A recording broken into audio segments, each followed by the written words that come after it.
It's interesting when you're talking about the black eyes of these greys being a cover for something, and then you have the stories of the men in black who seem to interact not very positively, to say the least, with people involved in UFO and UFO investigation and stuff. And these men in black have these black goggle-like sunglasses, which are almost a mirror of the same. Exactly, sir. But let me tell you that over the last 100 years or so, the men in black have become westernized, in Africa at least. In old Africa, if you killed a Mandindan, one of these, you were visited by terrible beings who wore long black robes made of animal skin and deep hoods over their heads. And these creatures used to wear white masks with very, very terrible looking black eyes painted on them. They were called Izilo Zengubo, the beasts of the blanket. And may I tell you that these terrible beings, our African version of the men in black, used to play an important part in the choosing of certain kings in South Africa. That is one of the stories that I wish to tell you in greater detail one day. Whenever you have harmed a Mandinda, you received a visit from men in black. And one of my uncles was a night watchman just after the Second World War.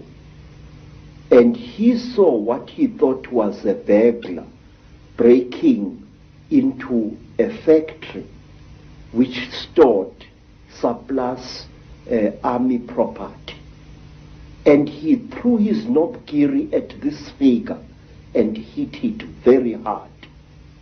The creature fell behind some boxes, and then and only then did my uncle, a tough old Zulu, realize that the thing he had brought down was not a human being at all, not a young thief, but a Mandindan.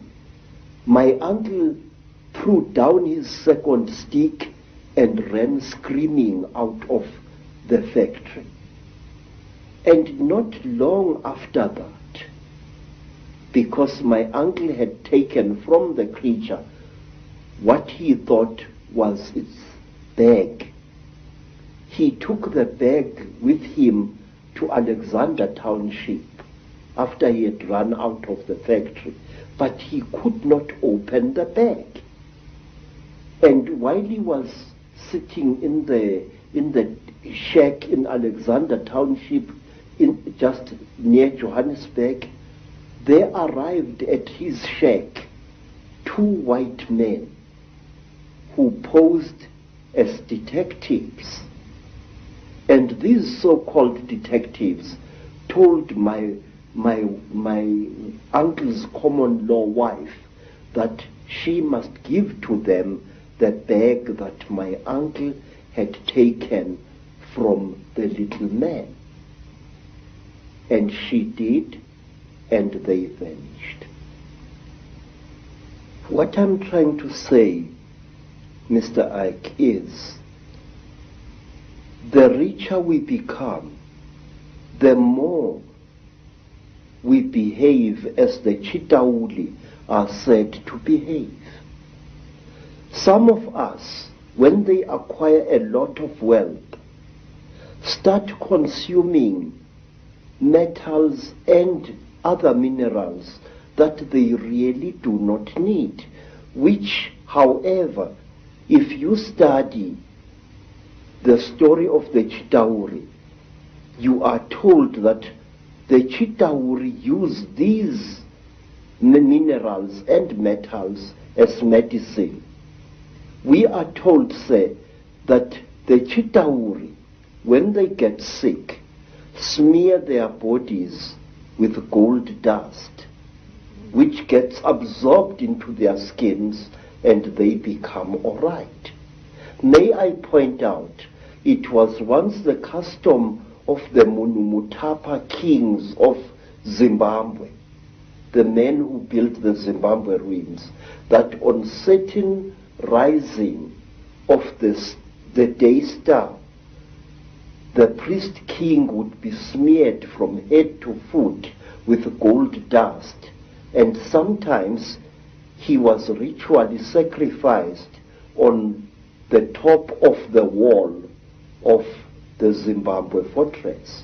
And to my amazement, when I visited South America, I found that the ancient Mayans had exactly the same custom, where a god king was smeared with a mixture of fat and gold dust. And I know from my own research that the Maya people and the Central and South American people have a massive accounts and legends of the same reptilian gods. Yes. The thing is,